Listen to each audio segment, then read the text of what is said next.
Hello everyone, Chef Rick here and welcome back to my YouTube channel for yet another amazing recipe. And today I'm going to be making this super delicious roasted pepper pasta with a super simple chicken breast to go on with it on the side.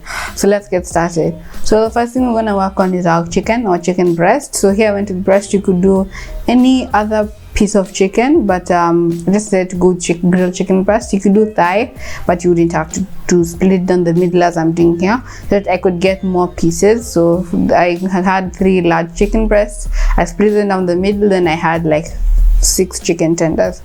Now once I split them down the middle, I laid them onto a large cutting board covered with some cling film and just pounded them gently, because chicken breast is built like the head is usually very thick, and then as you proceed down it gets really thin. So to prevent overcooking of one side, I just flatten it so that it's nice and even.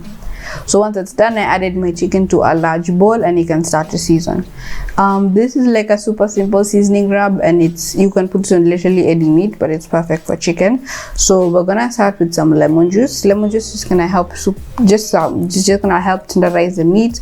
We're gonna go with some salt and with our spices. So here we went a lot of different spices.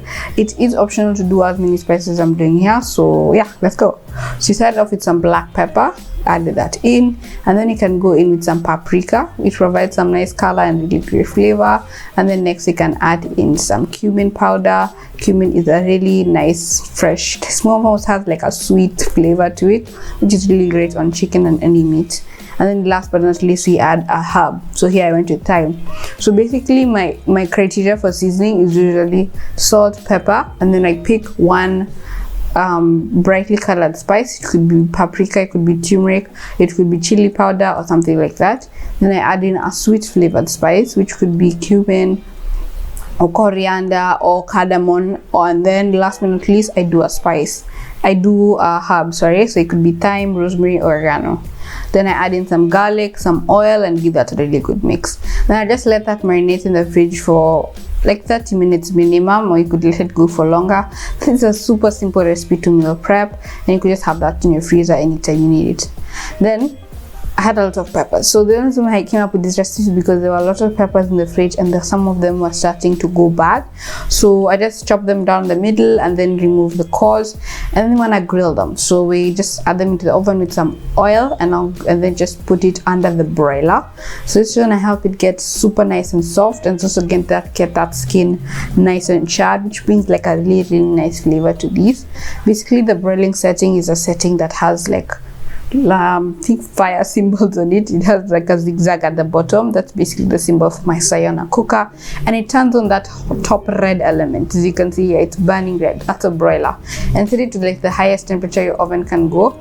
Mine is about 225 degrees, and then just let that go for about half an hour or so. And then once they're out and looking nice and charred at the top, don't worry if it's too charred. There's nothing like too much char. Add it to a large mixing bowl, and then wanna cover it with some cling film and let that steam for about 15 minutes. Just gonna make our when we're removing the skins of these a lot easier. So yeah, that's really important. So just let that sit. So now once it is nice and once it's sat and steamed properly, just want to gently peel off the skins. It's really important to get all of the skins off the peppers, because you know it provides with a smoother consistency obviously, but I saw somewhere that if you eat too many pepper skins, it gives you digestive problems. I'm not sure if that's correct or not. I wouldn't do really, but I just trusted what it said, peeled everything off.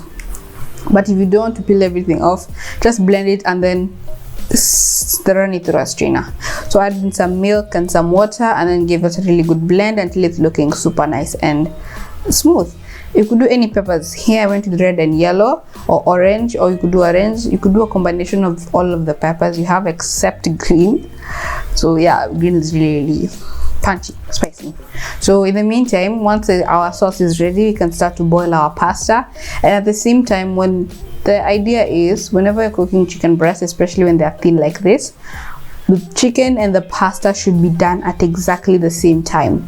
That should be a gauge to how long you should cook these for. And since the pasta goes for about 7 to 8 minutes, These should also be done in 7 to 8 minutes. Yes, I'm not joking. You need this to be as juicy as possible, and you don't want to lose a lot of that juice that's inside the chicken. So give it a really nice sear and use the highest possible heat so that you can cook it for less time, get a beautiful grill mark on it, and also keep it nice and juicy. That's basically the criteria. So flip them, and then once everything is done and is looking super nice in your pot, take it off and take off the pasta at the same time.